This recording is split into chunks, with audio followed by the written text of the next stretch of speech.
결혼 4년차를 맞이하는 여자입니다. 고지근성 가지고 있는 시댁이 남들 이야기인 줄로만 알았는데 알고 보니 그게 제 이야기였네요. 그 어떤 사연보다 제 사연만 한 게 또 있을까 싶어요.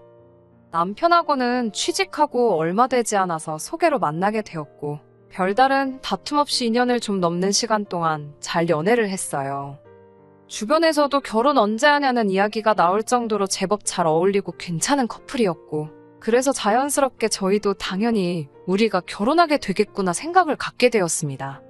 남편에게서 청혼을 받은 이후로 결혼을 준비하게 되었고 결혼 이야기가 오고 가는 과정에서 시댁에서 신혼집을 구할 때 돈을 1억을 해주기로 했다는 말을 전해 듣게 되었습니다. 시댁에서 뭘 해주느냐 마느냐에 따라서 결혼을 하고 안 하고 정할 건 아니었어요. 이미 제가 남편과 결혼을 하기로 결심한 시점에 시댁에서 지원해주기로 했다던 돈은 없는 돈이나 마찬가지였거든요. 물론 1억이 적지 않은 돈이다 보니 지원해주신다는 부분에 대해서는 굉장히 감사했습니다. 해준다는데 굳이 고집 부려서 안 받을 이유는 없었으니 말이지요. 친정에서는 시댁에서 집값에 1억을 보태주겠다는 말을 전해 듣고 그러면 결혼식 전반적인 비용부터 신혼여행 비용? 그리고 신혼집에 들어갈 혼수를 해주기로 하셨습니다. 그러던 와중에 시어머니께서 일부러 조금 티를 낸다는 게 느껴질 정도로 당신들 집의 냉장고가 오래되었다며 노래를 부르기 시작했어요. 새 걸로 바꾸고 싶다는 말이나 마찬가지였지요. 그런데 저희한테 집값으로 해주는 돈이 있으니 당장 냉장고 새 걸로 바꿀 돈이 안 된다는 식으로 말씀하시더라고요. 그래도 차라리 직접적으로 바꿔달라 이야기하셨으면 하는 부분도 있었습니다. 결혼 전에 예단도 주거니 받거니 하고 그러는데 요구 못할 걸 하시는 것도 아닌데 마치 하시는 말투가 우리는 1억을 해주는데 너네는 결혼 비용을 우리보다 조금 쓰면서 이것도 못 해주느냐 하는 식으로 말을 했거든요. 물론 저렇게 직접적으로 말한 건 아니고 정말 빙글빙글 돌려서 말을 하긴 했지만 결론은 자기들이 결혼 비용을 더 내는데 냉장고 정도 바꿔주면 안 되냐 하는 식으로 말을 하는 거나 마찬가지셨어요.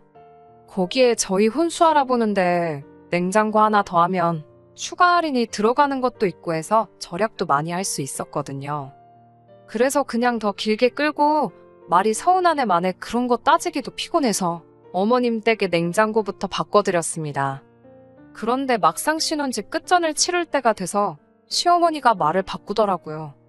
1억을 도와주시는 부분은 여전했지만 그중 3천만 원만 시부모님이 남편 결혼자금으로 그동안 만들어 놓으셨던 돈이고 7천은 전부 다 여기저기서 빌려온 돈이었어요.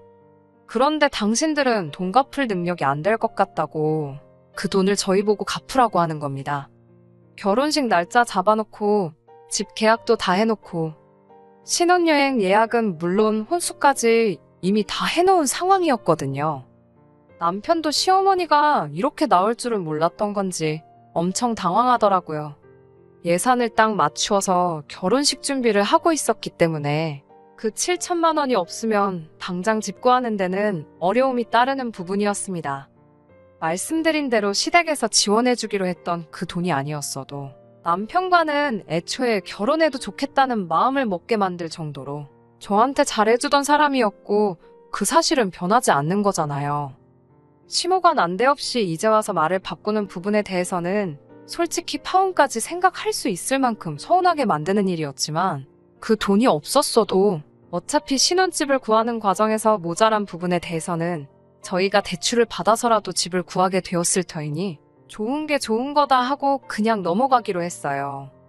따지고 보면 남편이나 저나 모아놓은 돈이 거의 비슷한 상황이었고 어쨌든 3천은 실제로 해주셨던 부분이기 때문에 시댁의 냉장고 새 걸로 바꿔드린 거 제외하면 반반 결혼한 거나 마찬가지니 기분 서운하게 된 걸 조금만 접어두기만 한다면 딱히 파혼까지 해야 할 정도로 큰 문제가 될 일은 아니었으니까요.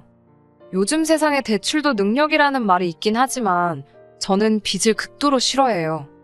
과거 IMF 때 부득이하게 저희 집에 대출이 생기면서 그 대출이자 갚아가며 생활한다고 한동안 온 가족이 고생을 하던 걸 보고 자란 기억이 저한테는 굉장히 안 좋은 기억 중에 하나거든요. 그때 친정부모님께서도 서로 많이 싸우기도 하셨고 그 기억 때문에 그런지 저는 누군가에게 빚을 지고 있는 상황이 썩 마음에 들지 않았습니다. 그나마 다행이었던 건 저나 남편이나 그래도 월급 적당한 직장을 다니고 있었고 한동안 맞벌이 생활을 유지할 계획이었기에 시어머니 앞으로 있던 빚 7천을 생각보다 더 빠르게 갚아나갈 수 있었어요. 결혼 2년 만에 시어머니가 갚아야 할 빚은 7천에서 3천으로 줄어 있었고 저희 나름대로 생활비 충당하고 허리띠 졸라매가면서 1,000만 원의 저금을 따로 만들 수 있었습니다. 그 빚을 갚는다고 저희가 많이 아끼면서 살았어요. 갖고 싶은 거 참고 집에서도 관리비 아낀다고 추우면 추운 대로 옷 한두 개 더 껴입고 하는 식으로 아낄 수 있는 부분은 최대한 견뎌내면서 말이지요. 그런데 언젠가 시어머니가 저희한테 불만을 토로하더라고요. 다른 집 자식들하고 저희를 비교하기 시작한 거예요. 어머님이 다니시는 모임의 누구는 자식들이 장가가고 나서 매달 생활비라고 용돈도 챙겨주고 무슨 날만 되면 봉투가 찢어지도록 돈을 담아서 온다고 하시면서 저희는 뭐 명절날이나 돼야 용돈이라고 가져는 데다가 가져와봐야 기껏 돈 30만 원밖에 안 된다고 뭐라 하시더라고요. 그 집구석 옆편네는 100만 원을 받았네, 명품 선물을 받았네 하면서 자랑을 하는데 당신은 그 자리에서 입도 뻥긋 못해서 아주 쪽팔려 죽겠다고 하시면서 말이지요. 그 상황에서 시어머니는 남편까지 같이 싸잡아서 뭐라 하시긴 했지만 그 말에는 그 중에서도 제가 가장 큰 문제라는 식으로 말을 하셨어요. 원래 우리 아들이 안 그랬는데 며느리란 게 아주 어디서 자린고비가 들어와서 경제권을 틀어지고는 시댁으로 가는 돈을 다 막고 있다는 식으로 말하더라고요. 매달 챙겨드리지는 못해도 명절날과 생신, 어버이날 이렇게만큼은 최대한 챙겨드렸어요. 그리고 시댁이나 친정이나 차별 없이 뭐 가는 부분에 있어서는 무조건 똑같이 하려고 노력하고 있습니다. 노력을 한다는 건 한쪽으로 치우쳐져 있다는 게 아니라 꼭 현금이 아니라 필요한 선물을 사드린다고 하면 양가에 비슷한 가격대의 선물을 한다는 뜻이고요. 돈 관리를 제가 하고 있는 건 맞긴 하지만 1년 반 만에 빚 4천을 줄이고 저희 저금도 따로 가지고 있을 정도로 잘하고 있으면 칭찬까지 들을 건 아니지만 충분히 잘하고 있다고 생각하는데 그걸 마치 제가 시댁에는 돈 한 푼 못 가게 만들고 친정만 편애한다는 식으로 말을 하니 어이가 없더라고요. 그나마 그 상황을 참을 수 있었던 건 남편이 나서서 한마디를 해줬기 때문입니다. 그 집에서는 결혼할 때 집 해줬나 보지 하면서요.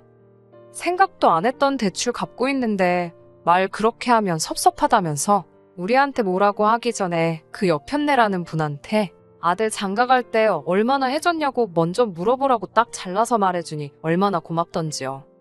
시어머니는 약이 잔뜩 올랐는데 당장 자기 아들이 저렇게 나오니 뭐라 말은 못하고 손만 바들바들 떨고 있더라고요.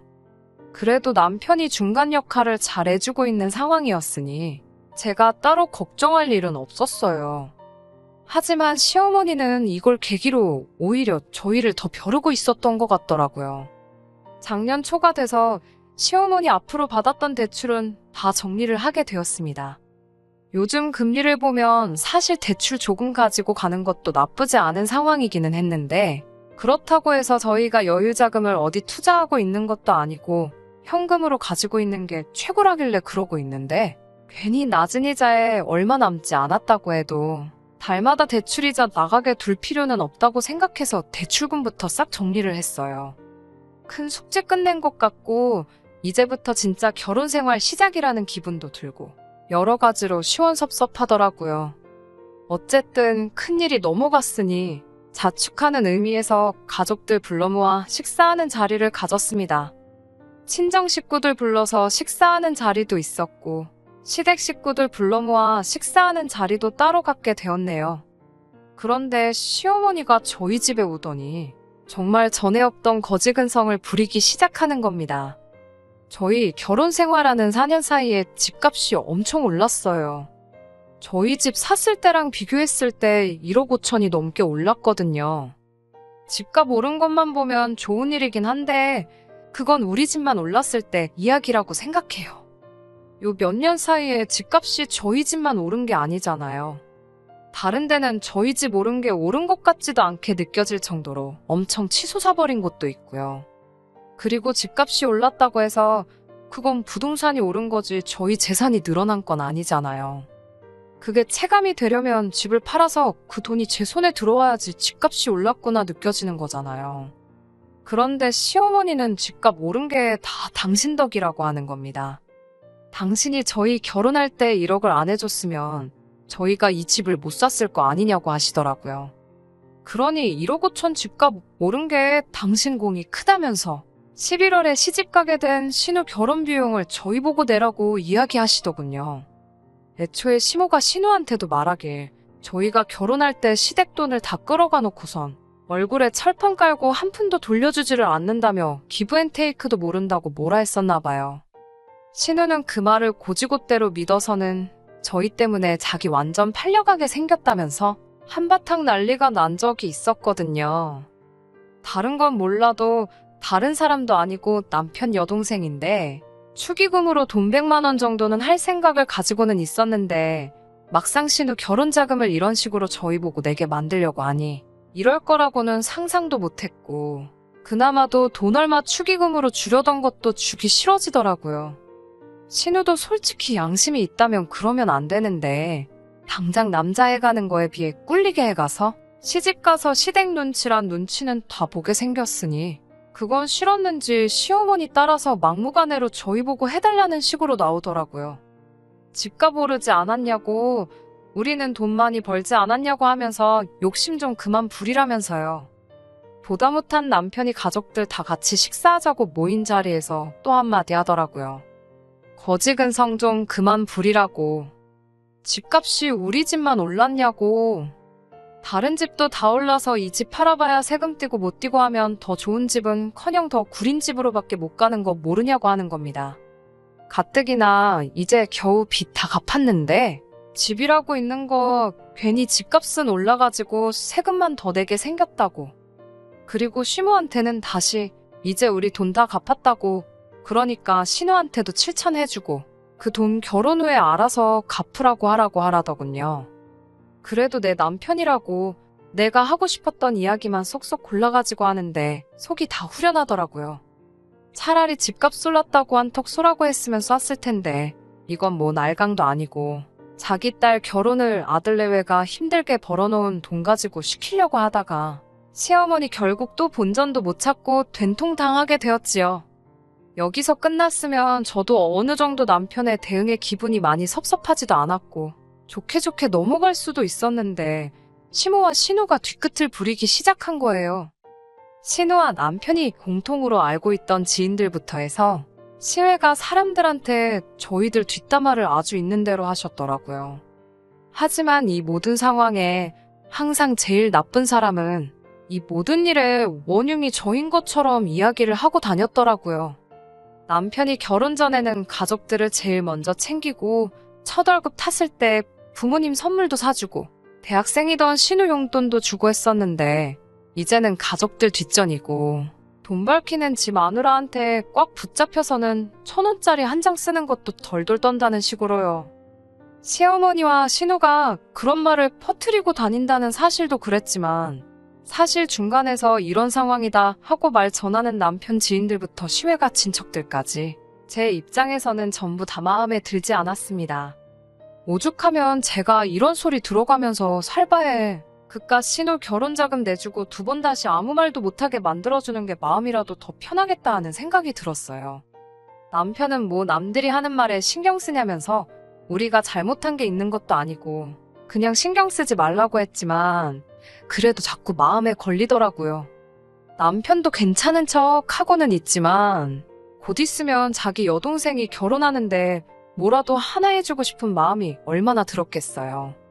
작년에 제 남동생 결혼할 때도 처남 축의금이라고 제가 따로 부탁하지도 않았는데 자기 용돈 모아서 챙겨와가지고는 제 동생한테 따로 100만 원 찔러줬었거든요. 그것 때문에 그랬나 신우와 시모가 치사하게 나오는 건 둘째치고 남편이 제 가족들한테 알아서 잘하는 모습 하나만 보고 그냥 넘어갈 수는 없겠더라고요. 그래서 애초에 남편하고 이야기했던 게 신우 결혼하게 되면 돈 100만 원 축의금으로 해주자였는데 이야기 듣자 하니 정말 시부모님께서 신우 결혼한다고 아무것도 안 도와주는 것 같아. 세탁기 정도는 저희가 해주기로 했습니다. 건조기까지 포함해서요. 이러나 저러나 신우는 결혼을 할 테고 신우가 직업도 딱히 없다 보니 집안일도 하게 될 텐데 괜히 아무것도 안 해왔다고 눈치 보고 살 거면 빨래라도 좀 편하게 하라는 취지도 있었어요. 사실 신우랑은 긴 이야기 하고 싶지 않아서 그냥 알아서 해줄까 싶었지만 그래도 신혼가전인데 신혼집 인테리어도 있고 선호하는 브랜드도 고려하고 해야 할 테니 결국 신우에게 어떤 모델을 원하는지 직접 물어보기로 했습니다. 그날 이후로 신우와는 거의 연락도 없이 뜸하게 지냈는데 막상 연락해서 세탁기 보러 가게 만나자 하니 좋다고 괜찮은 날을 잡더라고요. 그래서 저희도 이왕 선물하는 건데 좋은 마음으로 하자. 뭐 이런 식으로 생각을 하고 있는데 막상 약속 당일에 가니까 시어머니랑 신우가 같이 있더라고요. 남편은 회사 일 때문에 저만 혼자 나왔던지라 그 상황이 전혀 내키지가 않았습니다. 하지만 그때까지만 해도 마음 한편으로는 세탁기는 혼수 중에 하나니까 시어머니가 같이 나오신 거겠지 하고 좋게 생각하려고 했습니다. 한편으로는 신우 결혼하는데 한 푼도 못 보태준다고 하셨지만 이러나 저러나 자기 딸이 결혼하는데 정말 그냥 넘어가겠어 싶었고 이왕 세탁기 보러 나오신 김에 다른 거 해주시려나 보다 하는 기대가 있었지만 어김없이 제 기대는 기대일 뿐 현실은 냉정하더라고요. 이미 제가 도착했을 때 신우는 시어머니랑 팔짱 끼고 에어컨이며 냉장고 같은 큼직큼직한 가전 위주로 구경을 다니고 있었어요. 저 같은 경우에도 볼 일이 있어서 빨리 세탁기만 정해서 결제하고 돌아가야 하는 상황이었는데 두 사람은 다른 거 본다고 제가 도착한 거 다 알고 있으면서도 자기들 보고 싶은 거 보러 다니느라 저는 안중에도 없더라고요. 시간이 촉박해서 신우한테 일단 세탁기만 먼저 고르자고 했어요. 그런데 시어머니는 대뜸 해줄 거면 다 해줘야지 어떻게 세탁기만 해주냐고 하면서 냉장고며 에어컨이며 김치냉장고며 어머님이 벌써 신우랑 일찍부터 와서 다 골라놨다고 하면서 그것까지 다 결제를 하라고 하시더군요. 저한테 돈 맡겨놨어요? 이 한마디가 목끝까지 차올랐지만 일단 참았습니다. 저는 세탁기를 해주겠다고 온 거지 다른 거 해줄 여유도 없고 그래야 하는 이유도 없다고 다시 설명을 드렸지요. 그러니까 또 시어머니가 돈 없다고 하는 저 꼬라지 좀 보라면서 그때 했던 레파토리를 그대로 읊으시더라고요. 자기가 돈을 도와준 덕분에 저희가 오를 집을 사서 큰 돈을 벌었으면서 당장 시집가는 신우 혼수도 못 해주느냐는 식으로 소리를 치더라고요. 레파토리는 그대로였지만 시어머니가 잘못 생각하고 있던 게 하나 있었으니 저도 그때까지 그냥 참고 넘어가려다가 언제까지 남편한테만 맡길 수는 없겠다 싶어서 제 핸드폰을 꺼내드렸습니다. 그리고 인터넷에 저희 집 주소 입력해서 시세를 다시 한번 보여드렸어요. 저희 신혼집이 요즘 뉴스에 많이 나오는 집값이 제자리를 찾아가다 못해 하락했다는 그 동네 중 한 군데거든요. 저희 집과 같은 평수 마지막 거래 매물이 얼마 전이고 급급매였긴 했지만 저희가 처음 집을 매매에 들어갔을 때보다 3천만 원이나 내린 가격이었어요. 주변에서는 뭐 편법증여다, 영끌 쪽이 버티다 못해 떨어져 나간 거다, 뭐 그런 이야기가 많았고 시세는 아직 저희가 샀을 때보단 조금 높이 책정돼 있기는 했지만 시어머니한테는 마지막 팔린 매물 가격을 보여주면서 집값이 오른 게 어머님 덕이라서 저희가 어머님께 돈을 드려야 되면 지금은 집값이 내려갔으니 어머님이 저희한테 돈을 주셔야겠다고 한마디 쏘아붙였습니다. 그렇잖아요. 어머님 아니었으면 애초에 대출까지 갚아가며 그 집을 억지로 들어갈 필요가 없이 가진 돈에 맞는 적당한 집을 구했을 텐데 여태껏 이자 내가면서 빚진 거 다 갚아놨더니 이제 집값이 떨어지지 않았냐고요. 손해 감수하고 그래도 신우라고 시집 가는데 빈손으로 보낼 수 없어서 세탁기라도 해주려고 했는데 이렇게 손해보는 마당에 신우 세탁기까지 해주면 저희도 손해가 막심하다고 그냥 세탁기도 없던 일로 하겠다고 하고 뒤돌아서 매장 밖으로 나갔습니다. 제가 잘했다는 건 아니지만 솔직히 4년 동안 묵혀놨던 거 한 번에 싹 다 털어버리는 것 같아서 속 하나만큼은 엄청 후련하더군요. 그리고 등 돌려서 나가고 있는데 제가 신우 상황이었다면 끝까지 엄마 편 들면서 제 욕을 했겠지만 신우는 당장 세탁기라도 받아야겠는지 저 따라 나와서는 엄마가 저러는 거지 자기는 아주 감사하고 있다고 세탁기라도 빨리 사달라고 하더라고요. 당장 시모 자존심보다는 실리를 택한 거지요. 세탁기야 뭐 저보다는 남편이 해주는 성격이 강했으니 이왕 해주기로 한 거 해주고 나오긴 했는데 매장 안에서 어떻게 저한테 아무 말도 못하고 자기 편인 줄 알았던 신우도 제 옆에 달라붙어서 언니 하고 있으니 시어머니가 분해서 저희 쪽은 쳐다보지도 못하고 있었습니다. 남편도 제가 잘못한 거 하나 없다고 괜히 미안해할 필요 없다고 하더라고요. 시어머니와는 신우 결혼식 이후에 풀었습니다. 이제 와서 갑자기 저희한테 미안하다 하시는 진짜 의도가 뭔지는 모르겠지만 그동안 자기가 돈으로 스트레스 준 게 있다면 미안하다고 사과하시더라고요. 당신들 노후가 완벽하게 준비가 안 되어 있다 보니 가끔 가다가 돈 때문에 이렇게 스트레스를 많이 받으신다고요. 그동안 자기가 억지 부려서 미안했다 하시면서 이제 신우도 시집 갔으니 가족끼리 화목하게 지내면 어떻겠냐 하시더군요. 저도 제가 나서서 남편과 시가족들 사이 멀게 하고 싶은 생각은 추호도 없어요. 하지만 제가 그 중간에 나서서 가족들을 다시 화목하고 어떻게 잘 되도록 이끌어가고 싶은 생각도 없습니다. 여태껏 남편이 중간 역할 잘해줬으니 앞으로도 남편이 알아서 잘할 수 있게 믿고 맡겨보려고 합니다. 끝까지 들어주셔서 감사합니다. 오늘의 사연은 여기까지입니다. 구독과 좋아요, 알람 설정 부탁드리고 더 좋은 사연으로 다시 찾아뵙겠습니다. 감사합니다.